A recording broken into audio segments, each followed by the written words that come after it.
Salut à tous, aujourd'hui on fait une vidéo sur les lifters et en fait l'impact et l'utilité que vont avoir les lifters sur le mouvement du squat et également sur d'autres mouvements que vous pouvez rencontrer dans l'haltérophilie. Donc là c'est des Romalos 2, là c'est des Metcon. Donc nous on va parler de l'intérêt d'utiliser des chaussures type lifter, donc avec le drop. Et en fait, l'inconvénient d'utiliser des Metcon. En gros, rapidement, on va prendre en exemple le squat, donc avec lifter et sans lifter. On va comprendre aussi que ça va pas forcément être lié en termes d'avantage à de la mobilité ou pas de la mobilité. On va voir qu'avec les lifters, il y a un avantage quasiment quoi qu'il arrive. Ce qu'il faut qu'on essaye de comprendre, ça va être déjà le mouvement du squat avant de parler de lifter. Lorsque vous squattez, vous devez avoir la barre placée en position haute et cette barre là au niveau de votre équilibre va être quasiment au-dessus de votre ligne de milieu de pied. C'est là où vous allez être le plus stable. On est d'accord que le squat c'est un mouvement qui est vertical, donc c'est-à-dire je descends, je monte. Il n'est pas censé y avoir de transfert de charge ni dans l'avant du pied ni dans l'arrière du pied. S'il n'y a pas de transfert dans l'avant et dans l'arrière et que vous squattez en ayant le poids qui part dans l'avant du pied, c'est qu'il y a un problème sur votre technique. Ça, c'est un autre sujet. Mais donc, on a bien retenu déjà l'information la plus importante. Le poids reste dans le milieu de pied et la barre est censée rester au-dessus de cet axe-là de manière permanente. Lorsque vous êtes mobile des chevilles, vous allez pouvoir avancer beaucoup plus les genoux. Si vous avancez beaucoup plus les genoux, automatiquement, votre buste va moins venir s'incliner vers l'avant. On part du principe que le buste est neutre. Là, j'ai des petits marqueurs juste pour illustrer déjà la différence au niveau de l'inclinaison. Donc là, ça, c'est la partie du tronc, d'accord? Ça, c'est les fémurs et ça, les tibias. Donc j'ai que ça, mais bon, ça devrait faire le taf. Là, je suis en position initiale, tout est aligné. Je commence à descendre. Automatiquement, tout s'incline pour pouvoir garder là le haut du point rouge et le bas du bouchon vert sur la même ligne. Ça correspond. Si je fais exprès de ne pas pouvoir avancer les genoux, c'est-à-dire que je vais garder le point vert à cet endroit-là. Les genoux n'avancent pas de mobilité de cheville. Automatiquement, la barre, elle peut pas rester en arrière, sinon je tombe. Donc, ce que je dois faire, c'est incliner, c'est incliner mon buste pour le maintenir au-dessus de la ligne de milieu de pied. À l'inverse, si je peux avancer beaucoup les genoux, je peux garder le buste plus vertical. L'incidence que ça va avoir, c'est-à-dire que si mon buste est plus vertical, j'ai moins de tension au niveau des lombaires. Si j'ai moins de tension au niveau des lombaires, déjà c'est plus confortable et je dépense moins d'énergie.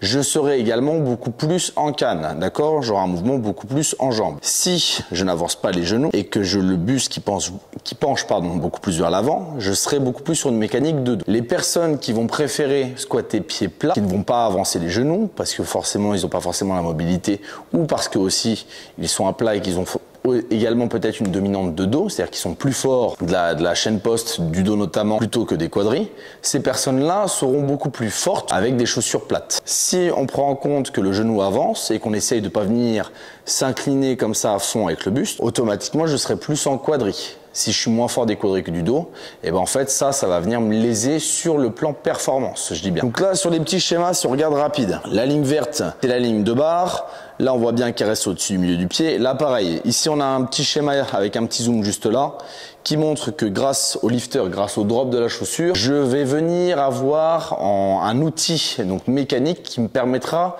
de shunter mon manque de mobilité de cheville. C'est-à-dire que je crée une mobilité de cheville supérieure de manière artificielle grâce au drop de la chaussure. Le drop de la chaussure me permet du coup d'avancer plus les genoux. Si les genoux avancent plus, on vient de le voir, j'ai moins d'inclinaison de buste. À l'inverse, si je suis pied à plat et que je n'ai pas forcément de mobilité suffisante pour avancer les genoux, je vais devoir avoir le buste beaucoup plus incliné pour pouvoir venir garder la barre au-dessus de ma ligne de pied, étant donné que les genoux n'avanceront pas. Ici, j'ai moins d'angle au niveau de la cheville, là, j'en ai beaucoup plus. Ici, j'en ai plus de manière artificielle, due à la chaussure. Ce qu'il faut essayer de retenir, c'est que l'avantage de mettre des chaussures, je parle bien ici là de sport spécialiste, pas quand vous êtes en train de faire un WOD. L'avantage de mettre des chaussures, on l'a vu, moins de tension sur les lombaires, moins d'inclinaison de buste. Ça, c'est un avantage net. Vous allez me dire, oui, mais si je suis très très mobile des chevilles, si je suis très très mobile des chevilles, ça te donnera un avantage encore supérieur pour encore moins t'incliner. Si vous prenez en exemple les haltérophiles qui sont très brévilignes, ça c'est un autre sujet, on verra aussi dans une autre vidéo si ça vous intéresse, vous me le direz en commentaire, mais des haltérophiles chinois par exemple qui sont très brévilignes, ou si je prends par exemple Ilia Aline, c'est des personnes qui sont mobiles et en plus brévilignes. Ils sont en lifter. d'accord? Ils sont en lifter. Pourquoi? Parce que plus je vais maximiser donc cette mobilité de cheville, d'accord, donc l'avancée de mon genou, plus j'aurai le buste droit. Ce qui sera encore plus utile sur des mouvements type d'épaulé ou sur le front squat pour pouvoir garder la barre bien placée et pas venir se faire embarquer vers l'avant. Le front squat, si on prend cet exemple-là, c'est beaucoup plus probant.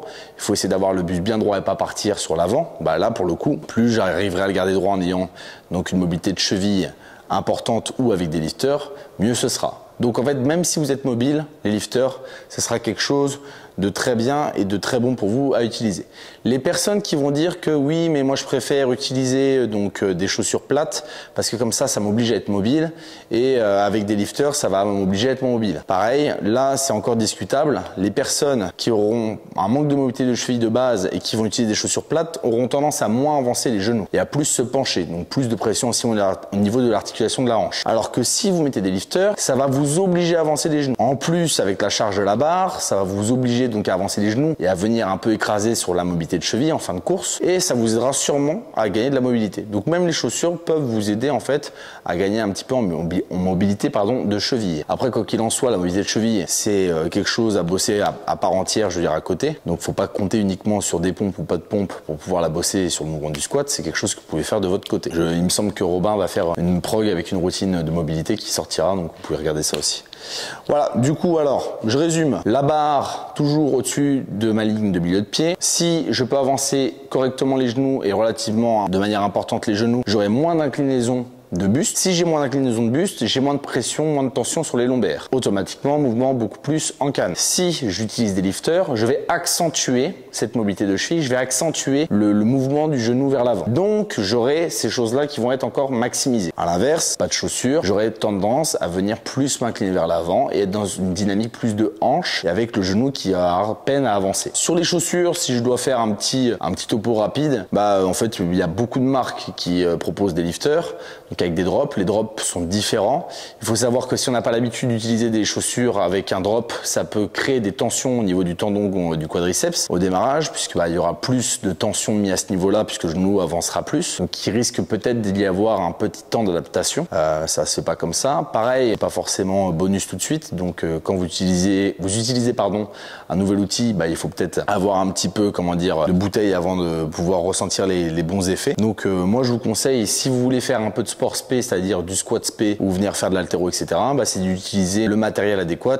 Si vous faites de la course sur piste, vous n'allez pas courir en chaussettes ou en sabots, vous utilisez des chaussures crampons. Et là, pour les sports spé, ça va être la même chose. Si par contre, vous ne faites que des WOD et uniquement des WOD et que vous ne faites pas d'entraînement spécifique à côté, soit sur une programmation de squat ou soit sur l'entraînement, etc., d'haltéro, je vous conseille de rester tout le temps en lifter, pas en lifter, en metcon, puisque en fait faire un WOD avec des lifters c'est pas terrible. Mais ceux qui regardent de temps en temps les games, etc., les grosses compètes, quand il y a ils appellent ça des super total à faire, le super total, et automatiquement quasiment tous les crossfitters aux games vont venir utiliser des lifters, donc des chaussures d'haltéro, soit pour faire des max à l'arraché, à l'épaule jetée ou encore des max au squat. Je sais pas si vous allez avoir des questions, si vous en avez vous pouvez les mettre en commentaire. Par contre, petit encart, relativement important, dans une prochaine vidéo YouTube je ferai une review de vos squats. Du coup je vais vous mettre mon adresse email pour que vous puissiez m'envoyer vos vidéos de squat. Donc s'il vous plaît, envoyez-moi une vidéo de squat avec une charge qui est relativement importante. Si c'est pour m'envoyer direct barre à vide, ça ne sert à rien. Il faut que je puisse voir les défauts. Vous m'envoyez ça. Le mieux, c'est de me filmer votre mouvement, donc à hauteur à peu près de bassin, pas de tout en bas forcément, au niveau du plan de caméra, et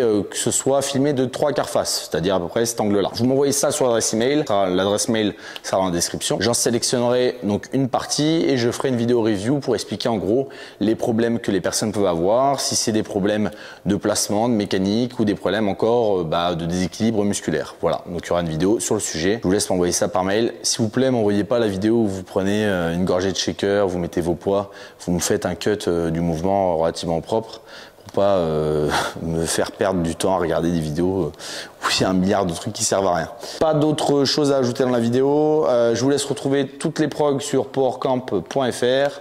Ceux qui font du crossfit, j'en profite aussi pour vous dire qu'il y a la prog de renfort spécifique pour ceux qui font du crossfit qui s'appelle Incassable. C'est des petites séances de 20-30 minutes que vous pouvez faire à la fin de chaque WOD. Tous les mois, vous avez un double objectif qui va venir être mis à jour.